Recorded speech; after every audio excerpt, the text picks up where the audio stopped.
Charles Baudelaire, du spleen de Paris. Les projets. Il se disait en se promenant dans un grand parc solitaire. Comme elle serait belle dans un costume de cour, compliqué, fastueux, descendant à travers l'atmosphère d'un boussoir les degrés de marbre d'un palais, en face des grandes pelouses et des bassins, car elle a naturellement l'air d'une princesse. En passant plus tard dans une rue, il s'arrêta devant une boutique de gravure et trouvant dans un carton une estampe représentant un paysage tropical, il se dit « Non, ce n'est pas dans un palais que je voudrais posséder sa chère vie. On n'essaierait pas chez nous. D'ailleurs, ces murs criblés d'or ne laisseraient pas une place pour accrocher son image. Dans ces solennelles galeries, il n'y a pas un coin pour l'intimité. Décidément, c'est là qu'il faudrait demeurer pour cultiver le rêve de ma vie. » Et tout en analysant des yeux les détails de la gravure, il continuait mentalement. Au bord de la mer, une belle case en bois, enveloppée de tous ces arbres bizarres et luisants dont j'ai oublié les noms.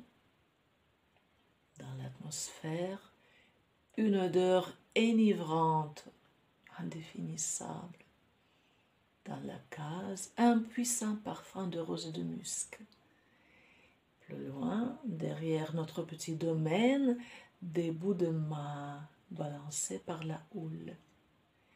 Autour de nous, au-delà de la chambre, éclairée d'une lumière rose tamisée par les stores, décorée de nattes fraîches et de fleurs capiteuses, avec de rares sièges d'un rococo portugais, d'un bois lourd et ténébreux, où elle reposerait si calme, si bien éventée, fumant le tabac légèrement opiacé.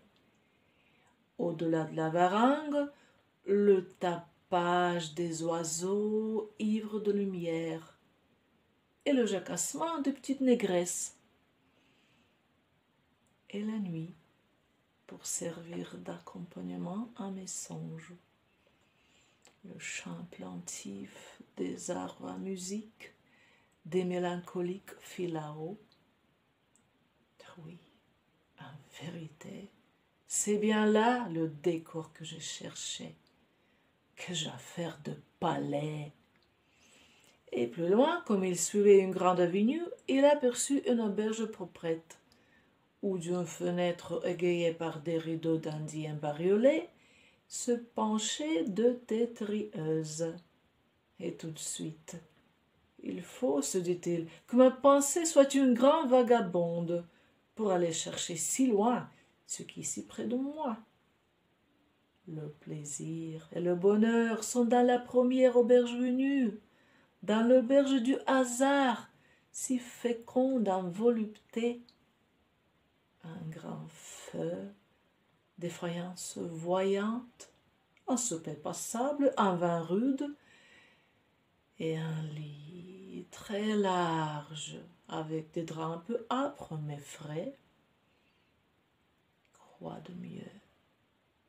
Et en rentrant seul chez lui, à cette heure où les conseils de la sagesse ne sont plus étouffés par les bourdonnements de la vie extérieure, il se dit « J'ai eu aujourd'hui un rêve, 3 domiciles où j'ai trouvé un égal plaisir. Pourquoi contraindre mon cœur à changer de place, puisque mon âme voyage si lestement? Et à quoi bon exécuter des projets, puisque le projet est en lui-même une jouissance suffisante? »